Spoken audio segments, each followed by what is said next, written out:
doesn't really show you how it would be in real life. But that's how you get an initial impression of, right. wow. It gives you a shock. Yeah.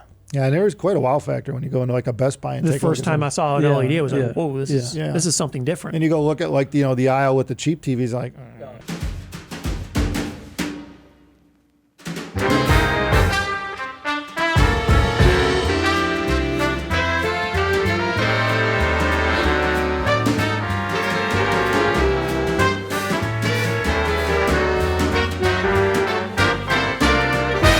One thing we noticed that happens often is that at first listen, and we'll call this a human thing, right? Because we don't know if cats and dogs have this problem. Probably. But they might. They probably do. In fact, they're probably more sensitive than we are at first listen. Well, listening maybe. Especially cats, like they hear a noise they never heard before, it scares the shit out of them until they're used to it. Something like that. And I mean, I guess humans could be like that too. I guess, especially if you're own home at night, blah, blah, blah. But anyway, before we get into meandering already, at first listen, sometimes you don't get it. You just don't get it. In fact, most times, I would say. Yeah. And this, like everything, has a lot to do with your experience level. If you have enough experience to know what spectacular sound is without having heard it, then you could get it, but it's very rare.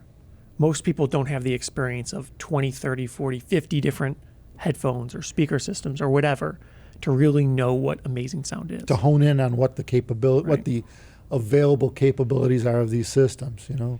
That's the thing. You might hear one or two or three things, and you really don't have the bearing on what the scope and the width or the breadth of what's available is out there, you know. And one of those one or two or three things might wow the hell out of you, but it might just be the icing on it. It might just be the beginning of where you can go, you know. Well, you come into anything without a baseline, you have no idea how good things can get, how bad things can get, So you're kind of just like, you're flying blind.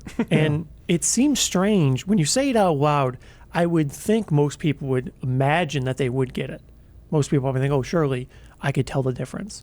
And I think it's a bit more profound than that. It's not really that you can't tell the difference. Obviously, you know there's a difference, but inevitably you see people for the first time trying a high-end system, someone with no experience. I've seen this in quite a few industries, but it seems to be common enough for humans to assume that naturally, of course, when you present me with something that's better, I'll know the difference. I'll know it's better. But or worse. I mean, well, yeah, it's usually easier to know it's worse because you already experience better, right? But it's hard to know when something's better, how much better it is without a baseline. It takes a bit of experience to really get it. And I've seen this quite a few times. You give people a high-end headphone setup that is spectacular, and a bunch of people will tell you this is about as good as it gets. The average person can listen to it and go, meh, I'm not that excited by it. But what'll happen is that very same person, they'll hear their headphones then after that. They'll hear their cheap whatever set they have, their Bluetooth thing or whatever, and they'll say, oh, you know what, actually, this isn't as good as I remember. So what that basically does is it seems like that positive experience kind of stretches or expands your range that you know to exist. Sure. So what you thought was like a 7 or something like that before now got shoved down, but you don't know it yet until you go back and you listen. And I'll multiply that by hundreds of times. We've had these experiences over and over with different stuff, different gear. It's not even just the speakers or the headphones, it's the electronics, it's the amps. Everything. It's the type of amp, tube, solid state. It's the cabling, it's the power delivery, it's the room they're in. You think about the variables, right, and the permutations of all these variables. Yeah, that was what I was thinking. Yeah, because you don't know if you're not in the headphones or whatever, and you hear high-end headphones, you don't really know what you're listening to or for. That's true. So I mean, you got to focus in on something, usually. I think a good example is TVs. That's why with the OLED TVs, they always play things that are just black with bright, vivid colors. Right. So you could really focus on that. Because if you just watch a normal TV show that's just evenly lit or something, but you see that's misleading because now they're showing you content that's tailored to their type of TV, the benefits they have. Yep. So Bowls you would of never waxed normally, fruit. you would never normally see that content. So it's kind of like they're exaggerating the differences. Right. It doesn't really show you how it would be in real life. But that's how you get an initial impression of, wow. It gives you a shock. Yeah. Yeah, and there is quite a wow factor when you go into a Best Buy and the take a look first at time I saw an LED, I was like, whoa, this is something different. And you go look at the aisle with the cheap TVs, I mean, all of a sudden you realize that, it's not even remember back in the day, things used to be before we had HDMI and high-res sources. it would be terrible. You'd have staticky or noise in there, and now everything's digital, so that kind of is gone for the most part. But yeah, now you either basically have a picture or don't. Yeah. Mostly. But now it's more about clarity and contrast and color, the color gambits available. It's crazy, and it's the same with audio though. It's the same thing. You suddenly the higher end opens up a whole new set of color gambits for you, a color range for you to hear, your favorite instrumental. Let's say. I mean, you probably never heard a guitar unless you play guitar. You sit in front of someone all the time that does play, like you got a family member, and even then they're usually plugged in and amplified, and that's kind of different than listening to it. That's a mic'd guitar. It's a different kind of recording. Well, because you're not listening right next to the amp. Yeah, right. Yeah, with a 100-watt friggin' tube guitar, I mean, wall with distortion turned up. It's a studio recording, and it's done it's done totally differently. One thing I thought was curious was, you remember when Engineering Explained on YouTube started reviewing cars? Yeah. At the time, he had like a Subaru Crosstrek or something like that, and he was talking very positively. He reviewed it, right? And at that time, he didn't have a lot of experience. And he would say all these things about this Subaru at the time. Yeah. And he started reviewing cars. And as a result, he got to try more cars that he normally wouldn't have tried before. And he only had a handful of cars that he drove at this time. He sold the Crosstrek. And he later then said, because he didn't like it, it wasn't actually good. So he had a review saying this car is great and I like it for these reasons. He drove a bunch of other cars because he kind of got forced into it and he realized actually it's not good. Right? So that experience changes perspective. Totally. And it's curious because for whatever reason, humans always think that it won't. Oh, surely I know what I'm talking about.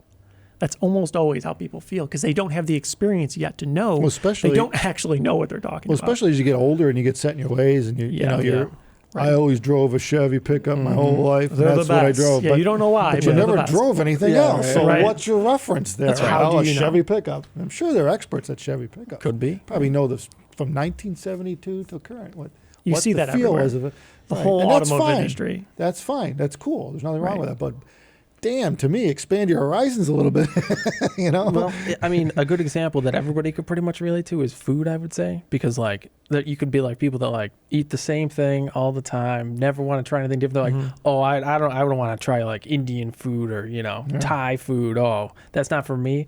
But then sometimes you try and you're like, oh, actually, I've been not trying this thing this whole time. I should have been. Hey, give me the super mild Indian so I could try. It's like, oh, I like curry chicken.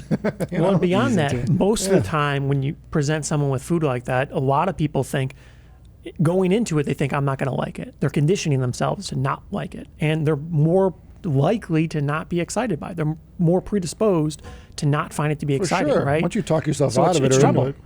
Yeah. And I think that's part of the issue with humans. It's very difficult to have an open mind. And in audio, that's especially prevalent. You see people all the time reviewing things that they just truly don't have the experience, but there's nothing you could do about it. You can't tell them they don't have the experience because they don't know that they don't have the experience. They think they do. And especially at the higher end of audio, that experience is almost necessary. I mean, it's, to come in and comment or critique something without knowing what's around that something. That whole region of space, let's call it, right? The upper echelon of whatever it is. I don't care if it's wines or beers or food or clothing. If you've never, to outright just excuse it, right? To say, this sucks because it's so expensive. That's bullshit. I mean, you think about it, it's not really the way you should look at things. It's not the way, that's not how you judge things. Is just by price alone. You can't do that. A lot of people do. It's not proper, and it's I get it. I get why people do it because they're probably not something they're ever interested in spending that much money on. But they don't say that. But maybe you are. No, well, that's true too. Right, they never say that's my issue with those sorts of things. People never say, "Well, I'd never buy this, so I don't think it's good." They say, "This is bad." Right. That's Done. true. Yeah. End of explanation. Well, why? Right. Is it just because you don't value it? Is it actually bad? Do you not have the experience to understand the benefits? And it's a shame because you don't know. I get it. If you can't afford something like that, you never will. Okay, Right. That's fine. That's fine. You could say that. There's nothing wrong with that. A lot of people say that. Yeah. That's fine. I get People that. with experience say that. Yeah. And when, 20 years ago, I couldn't afford this either. 30 years ago, I couldn't afford this either. I was raising a family. I had other I had other priorities. But at some point, people can grow into things like this or grow into sports cars or better. You start, as you get older, you tend to have more disposable income. If you don't, I'm sorry, not something we cause, but you know what I mean? I'm sorry if you don't. It's too bad. But a lot of times when people get older, they tend to look for things that they've never tried before because now they can afford to do it. The house is paid off, and the kids are out of college. And there's a lot of things that set up when you get older in life. Right? It's like, so you tend to see older people experimenting more with the higher end. But I'm seeing that change too. Like now, you got all younger people that in their 20s or so that have engineering degrees, PhDs, and they're considerably more successful in their late 20s than their parents ever were. Right? It's more common. You're seeing that a lot. They get a great job because they went through the education. They got they did the work up front, and now they get to play. They got the bling. So we're seeing it both ends now. I think the most common example is Macintosh. Yeah. Yeah. Been around for 50, 60 years. Yeah, and a lot of people, like back in the 60s and 70s, they're like, when they were young, they couldn't afford it. And now they're like, they can't afford it. So they're like, I don't care. Yeah. I'm just getting all Mac here, right? Yeah, it's true. I went to an estate sale a couple weeks ago. I was there 15 minutes after it opened for no reason other than I wanted to check something out. And they happen to have Macintosh model box, Mac receiver, pair of older, not that old, but B&W Diamonds, some 802s. They were all sold by the time I got there. 15%. I wasn't going to buy it, but they were all sold. The Macs and the Bowers and Wilkins were already sold. That was like in the first 15 minutes. And it wasn't right? cheap. We're talking, the speakers were like $5,000, $6,000, and nothing was cheap. But it was first 15 minutes, everybody sold. So, it just shows to go you that. And the guy, I saw the guy that bought the speakers. He was probably no more than 30. And he was excited about it. He said he smoked his credit card. It's going to be a while. But he was excited about it. And it was something he jonesed for, and he got him. And that's cool. I mean, think about what has to go on prior to that for him to make the decision to be there when the door is open to buy a used pair of speakers that you don't even know if they work because they're not working at this sale, right? You're spending that much money hoping they sound good. There's nothing wrong with them, tweeters, but you never know, right? Woofer rubbing. Okay, he's not even worried about fixing or if they need to be repaired. He's boom, without even sight unseen buys it. Damn. Well, that I understand though, because like shipping those are notoriously a problem. Yeah. People don't have the original boxes and stuff. So I'm sure he's been looking for a long time. True. And they don't come up very often locally. True. So yeah, you got to get out. It's hard to get them there. used. Right. Yeah. Right. And we can just throw them in the back of your vehicle and take them home. You got to wrap ship them in a across blanket. the country. Yeah. Yeah. So but it's things like that where you see it's that stuff is, to me, is cool to see. That the younger generation is taking so quickly into moving up the chain. They're not stuck till they're in their 50s, till they're ready to die. Now they're getting it, right? That's at that point, it's kind of, there's nothing wrong with that, but it's cool to see that these younger generation has, some people in that have goals, and audio is one of them. Well, pretty cool. It's easier than ever. And that's not to say it's easy, but it's easier than ever to be an exceptionally productive member of society, right? You have the internet available to you and all the unlimited teachings and info. stuff like that that come with it, right? So if you really were diligent, you could spend a lot of time. You could expand your horizons pretty substantially. True. And I think that's encouraging, right? I guess what we try to get across in this video is try to think, more or less, is there a way that maybe I could be wrong, right? Because a lot of times people think, well, surely I know I'm right. Surely I know that this is the best. Nothing could be better than this, or there's no value in this, or something like that. Try to keep your perception a little bit more open-minded, if possible. And it's a difficult thing to do. Telling people that doesn't really get too far, right? But maybe if you give them a few clues, some evidence with time, maybe they could help kind of like shift slowly or accelerate this shift. Maybe find some papers or books on what an open mind means. Yeah. Because the How two to words consider everything. don't cover what is an open mind. You need to understand what it is. Yeah, it's a philosophy, right? It's almost like if you don't understand that really fully, you need to grasp it, And I think it'll help. I think it helps people to grow in life. You're not stuck. You're not stuck. Well, usually what happens is people end up getting there more often than not anyways. It's just it takes 60 years. Right. It takes a long time. It takes a lifetime a lot of times. So it would be nice if you could get there a little earlier, If right? you start that when you're like 12, Yeah, right. Well, if you could start on imagine this what growth. you'd be at 60. Right. You'd be going to Mars. There you go. Yeah. And that's usually the difference. That's true. So I think the best way to go is approach it from a perspective of how can I prove that I'm wrong rather than proving that I'm right. Yeah, and You could trick yourself. Almost and prove always you could yourself find right. stuff to convince yourself that you're right. You could look at all these conspiracy theories and there's always evidence that suggests that, you know what, maybe it's plausible. But if you look at it from the other way, why can't this work? Can you prove that this is not likely to be true? And by all means, let your imagination go at it. I mean, your imagination is something where it's almost like a fantasy or you're fantasizing, and you could use imagination to help open your mind. You're imagining how this could sound or how this could taste or how it this should could sound or taste or be or whatever. And then shoot for that. Why not? Shoot for that. I mean, that's how we started Abyss. That's how we designed these headphones. We knew how we thought. We knew what we wanted it to sound like. We just had to make it do that. Right. That's the tough part, but hey, you got your whole lifetime to do it, and it could be something you do on the side, next spare time, and it's a hobby. You don't have to make a business out of it. And but bottom line is, I mean, the way I see it, it's cool to have goals. Like the guy that bought the speakers, he had a goal. He was looking for them. He got them. He actually accomplished something. Yeah, right. Yeah, right. Well, then, The goal's a pretty small portion. You need to actually take the steps to get there. Little as you know, that's just the beginning because now he needs amplification. Right. He needs at least 250 watt solid state monos for these beds. I mean, to light them up, you need some power, But yeah, that's cool. He's on the path. He's got the speakers. Well, it helps to have the speakers. Yeah. That's a good start. Yeah, he didn't get the Macs. No. Someone else got the Mac monos because he wasn't carrying those out.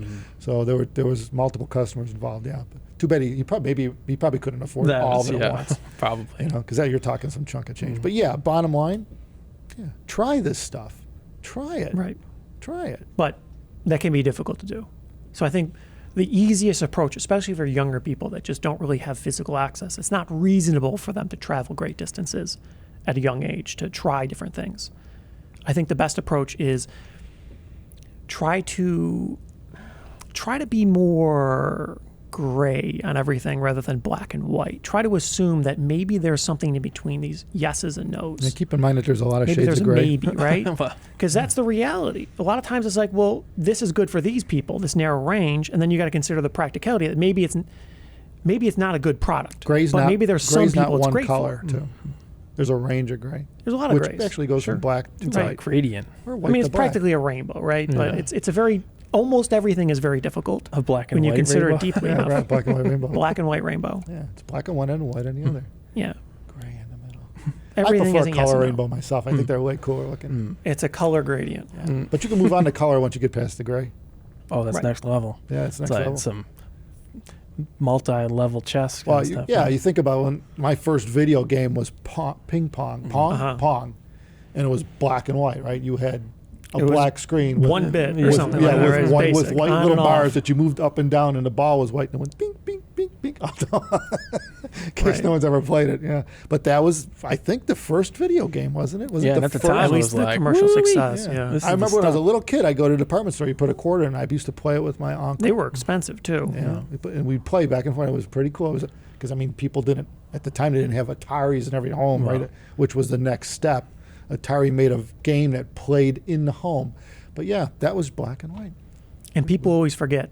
But you look at what people said in the early days, like when the Atari came out and the subsequent gaming consoles that came out, people would say, how can it get any better? And people always said this. Yeah. I remember you had a computer. It had like a 1 gigabyte hard drive or something like It that. was like Yeah. like 100 megabyte. It was something that's or like 50 trivial today, megabyte. right? It was Like a it's joke. how- Yeah. And you were like, you'll never fill this up, right? Yeah, And the right. trouble was, Didn't even know what to put that's on it. how people thought then. Agreed. Because what happened is, yes, for your Word files, you're not going to fill it up. but you tend to not recognize at the time what could happen. I could fill And that drive things with one expand. track, one song That's- nowadays. Yeah, now it's like almost all compute resources are finite. There is no computer you could buy today that has unlimited resources, or at least relatively speaking. What's even funnier is the first Atari video games used a cassette to hold the game. It would actually, you'd load the game off a cassette. A cassette, I would imagine, somehow recorded in audio, kind of like a, It was digital what do you call encoded it? audio, Remember the modems? They used audio on a phone. Right. Yeah, like that. Yeah, and they'd play through and load the game off a cassette into the It was memory, slow. and then play the game. And people, I mean, I don't know how many people can even, if you're young enough, you only would have a clue that existed, but to have a game on a cassette is just so crazy. Well, that's the thing. You show someone today Pong, they'd be like, okay. Yeah, You know, right. but everybody was excited back then with it, Yeah. But in that circle, like when you're thinking about storing games on cassettes, you're thinking about a better cassette. Mm-hmm. You're not thinking about what it could be, where you have like cloud gaming and stuff like that. Now it's like photorealistic graphics to some extent. Yeah, It's a right. massive leap. And now I think because we have this experience of having pretty good games, I think it's easier now to say you could extrapolate into the future that this will keep getting better. And it'll get to the point where it's potentially indistinguishable from reality. I think that's a plausible path. Well, more right? importantly, even the first video game, Pong, allowed two people to play together. Yeah. Which, you think about it, you weren't by yourself anymore. You get to share this with somebody. And the cloud gaming's like that to the 100th degree, Well, right? yeah. You got You'd be playing with anybody from teams. anywhere. 100 people worldwide or something. And which is a beautiful thing when you think about it. You brought at least two people together, if not more, to play this game. And it was no option. Okay, as it got, computers started to get a little smarter, you could play against the computer. Yeah. They had chess games where you play against the computer. I remember that early. I had something like that where you play the computer. And at the early ones, you could usually beat it because it wasn't smart enough to know all the moves. Now, good luck. Yeah, if the computer wanted to win. Yeah, right. You know. You'd have to set the level. But yeah, I mean, you think about all the steps we've gone through, but it's beautiful to have games where you have people sharing in the experience. And, the audio's like that too, really. You got the musicians creating the stuff, and they share it with the world. It's pretty cool. And It's a little disconnected, but it's a shared experience nonetheless. Yeah. With speakers and stuff, you could have it in the room. Yeah, a bunch of people around the world all listen to the same album. Yeah, right. Yeah, we see it all the time. Someone will throw an album on a forum. It's like, oh, you got to hear this track or this album with the 1266s. It's freaking amazing. And I mean, literally, that's cool to see that, because do you know how long it'd take if we had to go through all the shit that these guys are going through to find something? I mean, you think about the millions of records that got to be out there in the world. It's a lifetime worth of music, and multiple lifetimes. You could never listen to everything. So it's cool when people pick something out like that and share it with others. 'Cause, it's an experience that you and the cool thing is, by them all having similar headphones and stuff, they probably at least get a good, even though the systems are different. Yeah. They all get a pretty good glimpse of it, which is really cool where we've come from not that long ago. It wasn't. Well, like it's that interesting before. because you see, especially old people complaining about kids always on their phones and things like that, right? And they worry about the pace of technology potentially outpacing humans and whatnot. And that's a reasonable concern, but you look at what's happening with the technology, and effectively what's occurring is people are developing communities. And we're seeing more of that, like you see YouTube and stuff like that. YouTube, online communities? yeah, right. I mean, virtual, effectively, right? But you see YouTube basically as a community at this point. You have people more or less gathered around the same types of That's true. whatever desires and interests and things like that on different channels. And you see like-minded people in the comments a lot of times. That's true. Right? And it's interesting. It's encouraging. You see that's kind of what's flourishing community over time, because humans tend to more or less actively seek this sort of thing. And Well, you don't want to be alone. most people don't. So it times more or less it works itself out. Yeah. So it's kind of encouraging how things are changing and adapting with the times. Yeah. But for the most part, everything's working out. Yeah. And as long as people have an open mind, maybe they could discover the audio nirvana they're looking Yeah, for. just don't get too addicted to any of this stuff like games or whatever, because keep in mind you still have to make a living and pay the bills and eat. Maybe you could evolve past that. Drink some H2O. The basic necessities of staying alive, Stay healthy, exercise, get out, get some air, Yes. sun. All these things are also a part of They are important factors of life. to consider. Yeah. On that note, we're getting way too deep in this. Thank you, everybody, for watching. Thumbs us up if you like this content. Take care.